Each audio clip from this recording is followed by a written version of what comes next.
India's intelligence in terms of understanding economics and making the world follow it. I think nobody else can teach them better. So definitely Reserve Bank, monetary policy, black money, these are something which are eye-catching topics for you. Very interesting, very knowledgeable ones. This one concept is very interesting. Why? Because the world is now going to be measured under this concept.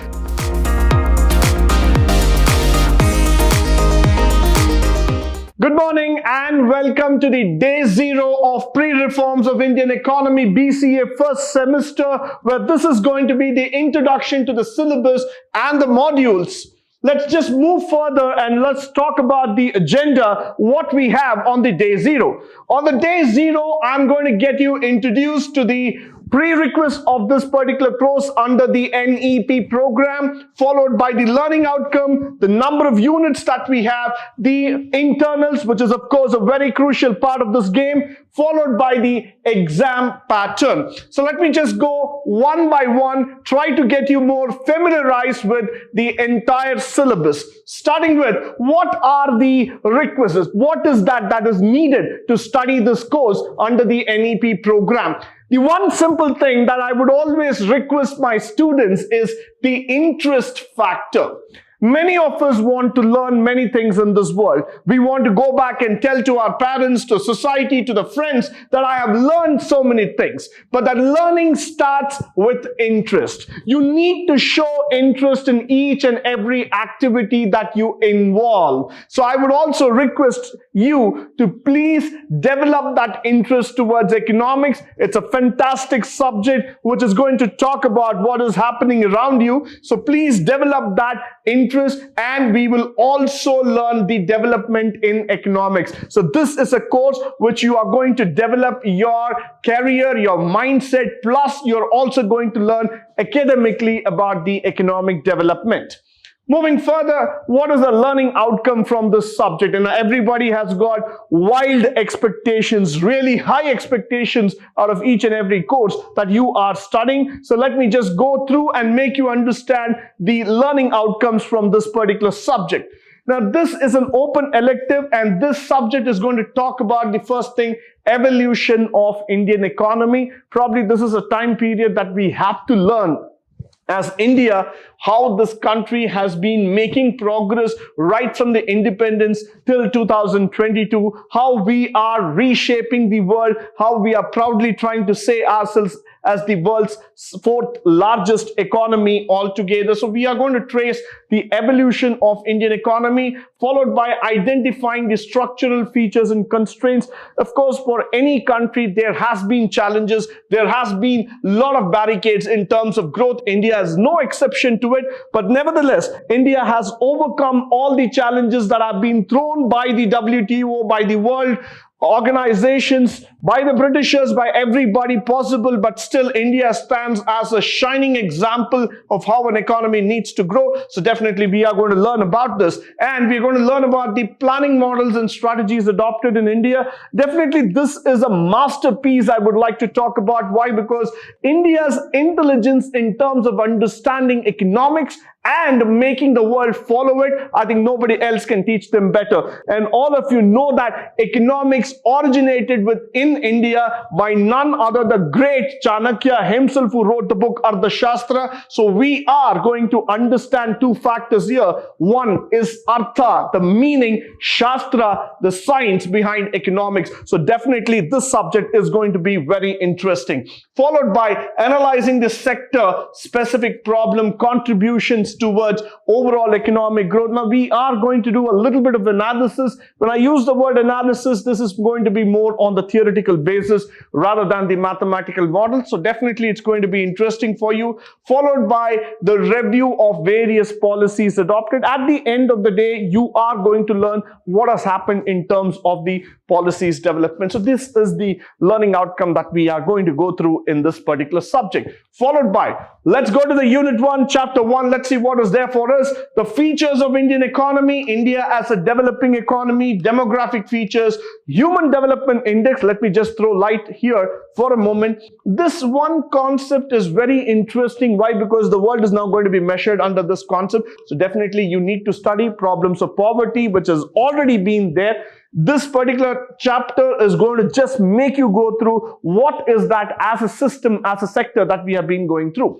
Now, issues in agriculture, definitely the land reforms, green revolution, agricultural marketing, and the agricultural policy. All of us know that agriculture has been the backbone of Indian economy. So this is a mandatory study for all of us to understand how far we are taking the agriculture to the next level possible. Followed by, we have also talked about the industrial policy, the industrial development, micro and small medium enterprises, performance of public sectors, service sector in India, which is very, very interesting for all of us to know. Why? Because this is one sector where we are going to talk about how the service map is changing the roadmap altogether, how it is taking us forward in terms of growth, in terms of understanding in the entire economy.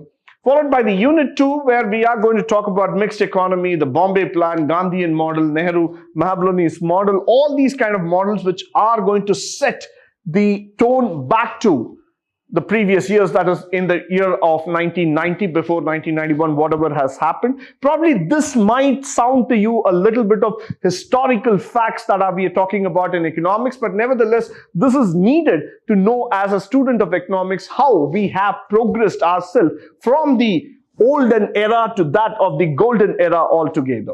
Now, moving further, the monetary policy of India. Now, this is a quite interesting topic. I would like to say, whenever I talk about this topic called as black money in India, everybody's eyes are wide open. Nevertheless, this is not about just talking the illegal factors, but this is about accounting for the economy. So definitely Reserve Bank, monetary policy, black money, these are something which are eye-catching topics for you. Very interesting, very knowledgeable ones. You need to know about it, how India is governing the MPCs. Followed by the fiscal policy, no doubt about it. Whenever you ask about expenditure, whenever we talk about a metro, we talk about airports, roadways, railways, bridges, all of you know that the Vande Bharat Express that is running in India. People ask this question, where is the money coming from? The answer to that is the fiscal policy. How much are we spending every year in terms of our budgetary expenditures to make this happen? So this is where we are going to speak about it. So definitely not to forget, this is a quite interesting topic that we are going to look into it. Followed by the Unit 3, Chapter 7, where we're going to talk about India's foreign trade. That is going to be very, very important. Why? Because the salient features of how it is happening, the volume, composition, direction of trade, the balance of payments that we are talking about, import substitution and protection. Definitely these are certain things that one has to talk about, because India is now becoming a global country, a benchmark that it has set across in terms of reaching as wide as possible. So what is India's foreign trade composition, how India has been doing in terms of balance of payments is going to come in this particular chapter. Followed by the reform strategy, the tariff, the exchange rate dynamics. It's quite interesting here to see. Why? Because how the policies are measured and where the economic sectors are set in place is very, very clear here.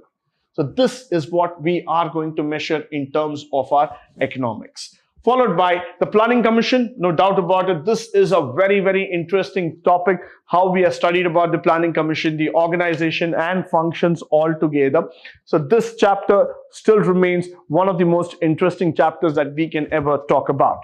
And let's come to the internals. At the end of the day, the give or take majorly comes in from the internals, where we are going to look into it. Unit 1 is for the first internals, Unit 2 for the second internals, and Unit 3 for the third internals. Very, very conveniently divided all together. And what do I carry back? I carry back 30 marks for each of the internals. And now the internals is based on a 1.5 hour test that you will be writing. And this is going to be something very, very important. Why? Because imagine 30 marks directly coming in from this. So the weightage that's going to be given under NEP for the internals, which includes both your written as well as the class assessment and valuation, that's going to carry a huge weightage. I know the total weightage is around 40 marks. 30 marks is going to come from your written test, that is your internals. And another 10 marks is going to come from the various assessment. So I would say right from day one, please put in your best efforts. Try to learn, practice it so that you are able to score this 30 marks. And I would request all of you, please make sure that you take it up seriously. You attend all the internals so that you are able to get your complete 30 plus 10, 40 marks together. followed by the question paper pattern that we have been talking about. So now you know the question paper pattern is going to be for 60 marks. So let me just reiterate here. 60 marks is going to be your external examination. That's your semester exam. 40 marks is going to be your internal examination. That's where your internals and assessments are coming. So now we're going to talk about this 60 marks here right away. The 60 marks, the pattern is something like this. Part A you have for 10 marks, Part B you have for 30 marks, and Part C you have for 20 marks. That leads to a total of 60. Now the 60 marks is very easy to score unless and until you have put the right effort in the right direction altogether. So I would suggest each one of you who are taking up this course very, very clearly and seriously, please do make an effort to score the maximum as far as possible, because that is where you will be able to get better credits, better score, and with that you will be able to progress through your NEP program, whichever you have selected, in the best way possible. The books for reference are given here. These are all these best books that have been told for you. We have the Indian Economy publication there. We have Mishra and Puri. We have Kapiloma, Bardhan, Jalanbi. All those things are the best ones. I would like to talk about it. These are quite huge in terms of the expansion, understanding of the economy. But nevertheless, this is needed. This is what has been the reference that has been given by the NEP committee. Followed by, I would like to say a very big thank you for all of you for joining me today on the Day Zero Introduction to Syllabus and to the various modules.